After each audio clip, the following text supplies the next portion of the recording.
राधे राधे दोस्तों, कैसे हैं आप सब। दोस्तों, हमारे YouTube चैनल पर आपका स्वागत है। हमारे इस चैनल को सब्सक्राइब कीजिएगा और हमारे वीडियो को लाइक, शेयर और कमेंट जरूर कीजिएगा। दोस्तों, शक्ति उपासना का पर्व शारदीय नवरात्रि 17 अक्टूबर शनिवार से आरंभ हो चुके हैं।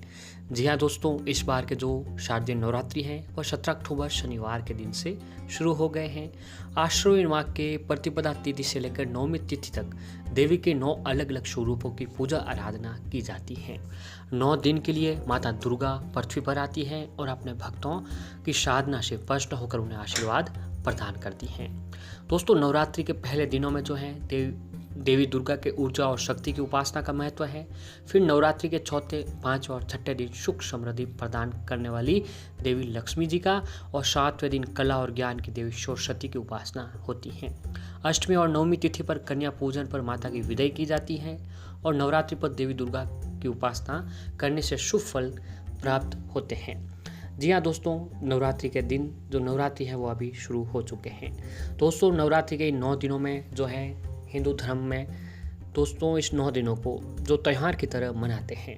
जी हाँ दोस्तों, इन 9 दिन में हम जो भी उपाय, यातना या साधना या माँ के प्रति जो भी हम व्रत उपवास रखते हैं तो उसका जो पुण्य मिलता है, उसका जो हमें लाभ प्राप्त होता है वह बहुत ही ज़्यादा होता है। दोस्तों, नवरात्रि के 9 दिनों को किस्मत चमकाने वाले दिन भी कहा जाता है।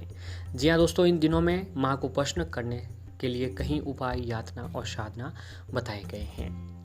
ऐसे में दोस्तों, अगर आप जो है नवरात्रि के 9 दिनों में अगर किसी भी दिन ये काम कर लेते हैं तो माँ की कृपा से आपके जीवन में कभी भी किसी भी प्रकार की जो परेशानियाँ जो है वो नहीं आती हैं।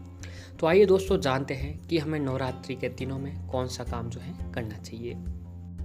दोस्तों, नवरात्रि का पावन दिन अभी चल रहे हैं। अगर इन पावन दिनों में हम मात्र छोटा सा काम भी करते हैं तो वह दोस्तों उसका परिणाम है हमें बहुत ही अधिक और बहुत ही जल्द देखने को मिलता है।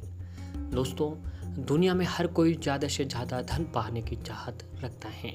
ऐसे में वो दिन रात मेहनत भी करता है, किंतु सब कुछ करने के बावजूद जो है उसे मनचाहा फल नहीं मिल पाता है। इसकी सबसे बड़ी वजह है दोस्तों भाग्य। यदि भाग्य में लिखा हो तो बिना किसी खास मेहनत या हुनर के इंसान माला माल बन जाता है। वहीं भाग्य ही खराब हो तो बड़े से बड़ा करोड़पति भी रोड पर आ जाता है। इस स्थिति में सबसे बड़ी भूमिका दोस्तों माता लक्ष्मी जी निभाती हैं। माँ लक्ष्मी जी को धन की देवी भी कहा जाता है। हिंदू धर्म में ऐसी मान्यता है कि जिस भी व्यक्ति के घर माँ लक्ष्मी जी का निवास होता है वहाँ धन और अन्न की कभी कोई कमी नहीं होती है। इतना ही नहीं, माँ लक्ष्मी जी के आशीर्वाद से जो है घर में धन की आवक भी बढ़ जाती है। ऐसे में दोस्तों सवाल यही उठता है कि माता लक्ष्मी जी को अपने घर पर कैसे बुलाया जाए। ऐसा क्या करें कि जो लक्ष्मी जी हमारे घर पर पधार जाएं और उनकी कृपा जो है हम पर बनी रहे। तो दोस्तों, इन सभी सवालों का जवाब आज हम आपको देने वाले हैं। वैसे तो लक्ष्मी जी को घर आमंत्रित करने के कई सारे उपाय हैं। इसमें लक्ष्मी जी की आराधना करना, घर में साफ सफाई रखना, माता लक्ष्मी जी को सच्चे मन से याद करना और माँ के नाम का उपवास आदि रखना। हालांकि इन सभी के साथ एक उपाय ऐसा भी है जिसे आपने यदि कर लिया तो माता लक्ष्मी जी आपके घर में जल्द से जल्द पधारेंगी। और इस उपाय के तहत जो है दोस्तों आपको अपने घर के मुख्य दरवाजे पर एक खास तरह की चीज़ का छिड़काव करना होगा। जैसा कि आप सभी जानते हैं कि घर में प्रवेश अधिकतर जो है मुख्य द्वार से ही होता है। ऐसे में माँ लक्ष्मी जी भी जो है इसी रास्ते से होकर हमारे घर में प्रवेश करती हैं। इसीलिए दोस्तों ये बहुत ही ज़रूरी है कि आपके घर के मुख्य द्वार में अधिक से अधिक पॉजिटिव एनर्जी हो। वहाँ पर किसी प्रकार की कोई नकारात्मकता नहीं होनी चाहिए, अन्यथा क्या होता है कि माता लक्ष्मी जी दरवाजे से ही लौट जाती हैं। यकीनन दोस्तों ऐसा तो कोई चाहेगा नहीं कि माता लक्ष्मी जी घर के दरवाजे से लौट जाएं। इसीलिए घर के दरवाजे पर जितना हो सके आपको सकारात्मकता बनाई रहनी चाहिए। अगर दोस्तों मुख्य दरवाजे पर हमारी बताई गई चीज़ छिड़कने से सभी नकारात्मक ऊर्जा का नाश होगा और अधिक से अधिक सकारात्मक ऊर्जा वास करेगी। यही पॉजिटिव एनर्जी लक्ष्मी माता को आकर्षित करके आपको अपने घर की ओर लेकर आएगी। दोस्तों, आपको अपने घर के मुख्य दरवाजे पर जो है हल्दी का पानी का छिड़काव करना होगा। इस पानी को बनाने के लिए आप सामान्य पानी में गंगा जल की कुछ बूंदें मिला दीजिए और उसमें थोड़ी सी दोस्तों हल्दी डाल दीजिए। ऐसा करने के बाद आपको कुछ समय के लिए उस पानी को, गंगा जल को, हल्दी को माता लक्ष्मी जी के आगे रख दें। माता लक्ष्मी जी की आरती करें और माता लक्ष्मी जी के महामंत्र ओम श्रीम श्रीये नमः मंत्र का जाप करें। उस आरती को बाकी आरती के बाद दोस्तों उस पानी में हल्दी डाल दीजिए, गंगा जल में हल्दी डाल दीजिए, इससे वो पवित्र हो जाती है। फिर इसे पानी में मिलाकर अपने घर के मुख्य दरवाजे पर हल्दी का छिड़काव करें। ऐसा करने से दोस्तों आपके घर की करने से जो भी बुरी शक्तियाँ, नेगेटिव एनर्जी दोनों ही आपके घर से दूर रहती है। साथ ही अपार पॉजिटिव एनर्जी के चलते माँ लक्ष्मी जी आकर्षित होकर जो है आपके घर की ओर पधारते हैं। जी हाँ दोस्तों, ये जो उपाय हैं अगर आप नवरात्रि के किसी भी दिन में कर लेते हैं तो माता रानी की कृपा जो है आपके घर पर हमेशा के लिए बनी रहती है। और ऐसे ही दोस्तों नवरात्रि के किसी भी दिन जो है आपको अपने घर की जो भी बाउंड्री है उस बाउंड्री की दीवार पर जो है हल्दी की रेखा बना दी जाए। तो इससे क्या होता है दोस्तों, नकारात्मक शक्तियों का प्रवेश जो है हमारे घर पर नहीं हो पाता है। और दोस्तों अगर नहाते समय अगर नहाने के पानी में चुटकी भर हल्दी डालकर नहाया जाए तो ये शारीरिक और मानसिक शुद्धता देती है। कैरियर में सफलता के लिए यह भी बहुत ही अचूक उपाय बताया गया है। और ऐसे ही दोस्तों अगर नवरात्रि के माता रानी के समक्ष अगर आप उपाय यातना साधना करने के साथ साथ अगर आप ये भी उपाय करते हैं तो माता रानी की कृपा से है जो है आपके घर में हमेशा सुख समृद्धि बनी रहती है। दोस्तों देवी माँ अपने भक्तों को सुख संपत्ति और आरोग्य प्रदान करती है। नवरात्रि पर देवी दुर्गा का आशीर्वाद पाने के लिए पूजा में लाल रंग के पुष्प का विशेष रूप से प्रयोग करना चाहिए। माता को लाल रंग का फूल बहुत ही प्रिय होता है।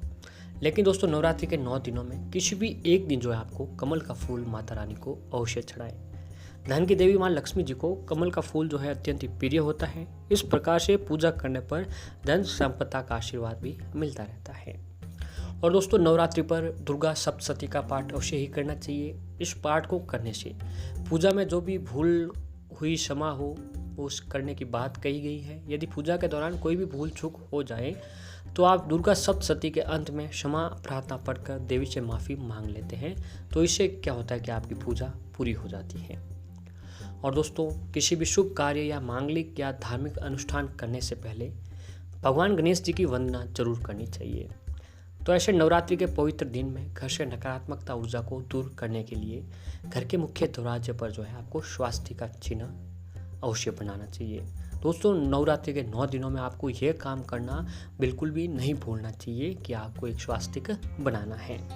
तो इस कार्य को दोस्तों आपको करने के लिए आपको नवरात्रि के किसी भी दिन घर के मुख्य दरवाजे पर स्वास्तिक का चिन्ह बना दीजिए। ऐसा करने से इस कार्य में आने वाली जो सारी बाधाएं होती है वह दूर होती हैं। और दोस्तों नवरात्रि पर कमल के फूल पर बैठी हुई माता लक्ष्मी जी की तस्वीर की पूजा करना बहुत ही शुभ होता है। ऐसा करने से माँ दुर्गा के साथ आपको लक्ष्मी जी की भी कृपा जो है वह मिलती रहती है। और दोस्तों नवरात्रि में माता को लाल रंग का कपड़ा और कौड़ी जरूर अर्पित करें। इसके बाद इस लाल रंग के कपड़े में कौड़ी को रखकर अपने घर की धन रखने वाले स्थान पर रख दें। ऐसा करने से आपके घर में हमेशा सुख संपत्ति जो है वो बनी रहती है और माता रानी के आशीर्वाद से जो है घर में कभी भी किसी प्रकार की परेशानियों का सामना आपको नहीं करना पड़ता है। तो दोस्तों अगर ऐसे ही आप ये काम जो है नवरात्रि के दिनों में करते हैं तो माता रानी की कृपा से आपके जो है जीवन में सुख समृद्धि बनी रहती है। और ऐसे ही दोस्तों अगर आपके जीवन में कोई धन संबंधी परेशानियां हैं तो अष्टमी या नवमी तिथि के दिन आपको साफ स्थान पर उत्तर की दिशा में मुंह करके बैठ जाए। इसके बाद आपको आपके सामने लाल चावल की एक ढेरी बनाकर उस पर श्री यंत्र रखें। श्री यंत्र के सामने तेल के 9 दीपक जलाकर उपासना करें। इसके बाद श्री यंत्र को घर में मंदिर में स्थापित कर दें और अन्य सामग्री को बहते हुए जल में प्रवाहित कर दें। मान्यता है कि ऐसा करने से देवी माँ की कृपा होती है और धन संबंधी समस्याएं हैं जो वह दूर होने लगती हैं। और दोस्तों नवरात्रि की अष्टमी तिथि को शिव मंदिर में जाकर शिवलिंग पर दूध दही घी शहद और शक्कर चढ़ाकर अच्छे से स्नान कराएं। इसके बाद मंदिर की सफाई करें और महादेव को श्रृंगार पूरे मन से करें। अब भोले को ध्यान करते हुए मंदिर से आ जाएं। इस दिन रात में करीब 10 बजे मंदिर में फिर जाकर अग्नि प्रज्वलित करके ओम नमः शिवाय मंत्र का जाप करते हुए घी की 108 बार आहुति दें। इसके बाद 40 दिन तक इस मंत्र की 5 माला जाप घर पर ही करें। मान्यता है कि ऐसा करने से आपको मनोवांछित फल की जो है प्राप्ति होती रहती है। तो दोस्तों अगर आप जो नवरात्रि के 9 दिनों में अगर आप ये काम कर लेते हैं तो माता रानी की कृपा जो है आपके घर के ऊपर बनी रहती है और माता रानी की कृपा से जीवन में हमेशा सुख समृद्धि जो है बनी रहेगी।